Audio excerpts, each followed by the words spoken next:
Halo, selamat datang kembali. Belakangan ini, kita semua ngerasain kan ya, harga bahan bakar di Indonesia itu naik, dan naiknya lumayan tajam. Nah, menurut sumber yang kita bedah kali ini tuh bukan sekedar soal angka di pom bensin aja. Kenaikan harga ini ternyata memicu perdebatan yang jauh lebih dalam. Sebuah perdebatan ideologis, gimana sih seharusnya kita memandang dan mengelola sumber daya alam kita? Oke, biar lebih jelas, yuk kita bedah argumen dari sumber ini. Ada 6 bagian yang akan kita bahas. Kita mulai dari guncangan harganya dulu, lalu kita lihat efek dominonya kemana-mana. Setelah itu, kita masuk ke inti perdebatannya, sumber daya alam itu komoditas atau milik umum. Terus, kita akan lihat alternatif yang mereka usulkan, lengkap dengan catak biru pengelolaannya, dan kita tutup dengan kesimpulan besarnya, yaitu ini semua soal ideologi. Oke, bagian pertama, guncangan harga. Yuk kita lihat angka-angka spesifik yang jadi pemicu seluruh diskusi ini. Nah, sumber kita langsung menyoroti lonjakan harga yang gila-gilaan. Coba lihat, Pertamax Turbo. Harganya lompat jadi segitu per liternya. Ini bukan kenaikan 1.000-2.000 perak ya. Ini lonjakan yang signifikan banget. Dan pastinya langsung terasa di dompet. Dan ternyata nggak cuma bensin premium, bahan bakar diesel kayak Dexlet juga ikut naik drastis. Artinya apa? Dampaknya ini meluas ke banyak sektor, bukan cuma buat kendaraan pribadi aja, tapi juga logistik dan industri. Nah, ini yang paling kerasa di dapur nih. Kenaikan harga ternyata merembet sampai ke LPG non-subsidi. Ini pukulan langsung buat anggaran belanja harian banyak keluarga di Indonesia. Dari sini aja udah kelihatan kan, dampaknya berlapis-lapis. Oke, sekarang kita geser ke bagian kedua. Kita lihat gimana sumber ini ngejelasin efek rambatan atau konsekuensi ekonomi yang lebih luas dari kenaikan harga tadi. Sumber ini ngegambarinya persis kayak efek domino. Jadi, kenaikan harga di pom bensin itu cuma domino pertama yang jatuh. Habis itu, nyambar ke ongkos logistik, terus ke tarif angkutan umum, sampai akhirnya ya harga barang-barang di pasar juga ikut naik. Ujung-ujungnya, daya beli kita semua yang tertekan. Nah, ini bagian yang menarik banget dari analisis sumber ini. Mereka ngasih peringatan soal perilaku konsumen. Logis kan kalau harga BBM mahal naik, orang-orang pasti bakal pindah ke yang lebih murah, misalnya Pertalit. Tapi kalau semua orang pindah berbondong-bondong, ini malah bisa bikin masalah baru, kelangkaan. Jadi, makin repot lagi. Dan semua ini membawa kita ke jantung argumen dari sumber yang kita bahas. Bahwa kenaikan harga ini tuh bukan cuma soal ekonomi pasar, tapi soal cara pandang, soal ideologi yang mendasarinya. Disinilah letak perdebatan utamanya. Sumber ini membandingkan dua cara pandang yang 180 derajat berbeda. Di satu sisi, ada pandangan yang mereka sebut kapitalis, di mana sumber daya alam itu dianggap barang dagangan alias komoditas. Tujuannya apa? Ya, cari untung. Nah, di sisi lain, ada kerangka Islam yang diusulkan.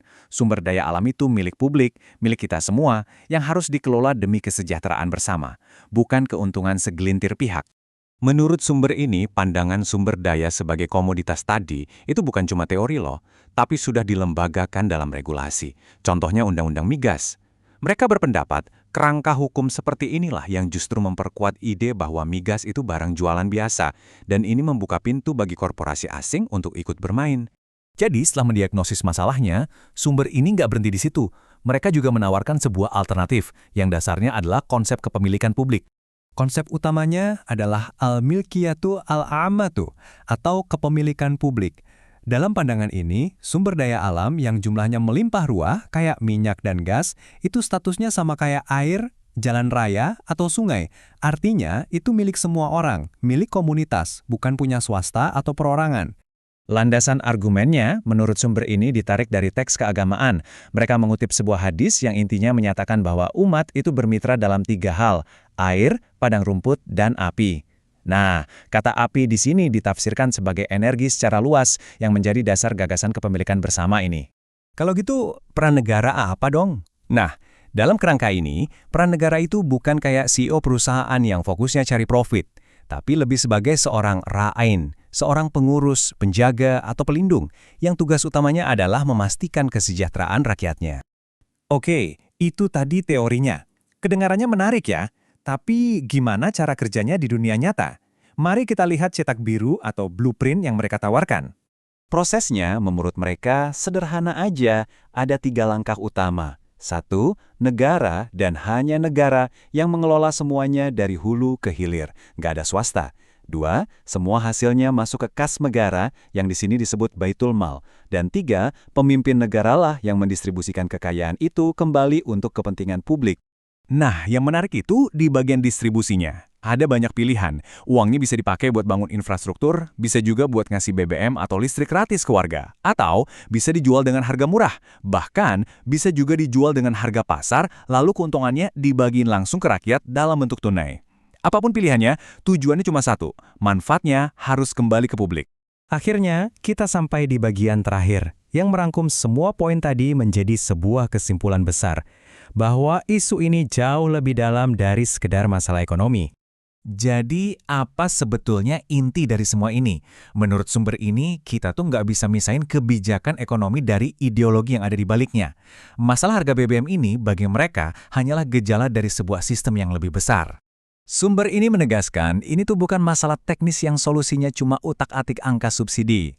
Ini adalah masalah ideologis, makanya solusi yang ditawarkan juga bersifat fundamental, yaitu pergeseran cara pandang, yang tentunya menuntut adanya diskusi publik dan bertanggung-jawaban dari para pemimpin.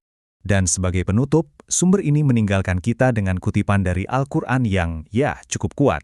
Sebuah pengingat akhir yang mengajak kita berpikir tentang hubungan antara tata kelola di dunia ini dengan konsekuensi spiritual di akhirat nanti, membuat kita merenung betapa dalamnya kaitan antara kebijakan ekonomi dengan sebuah keyakinan.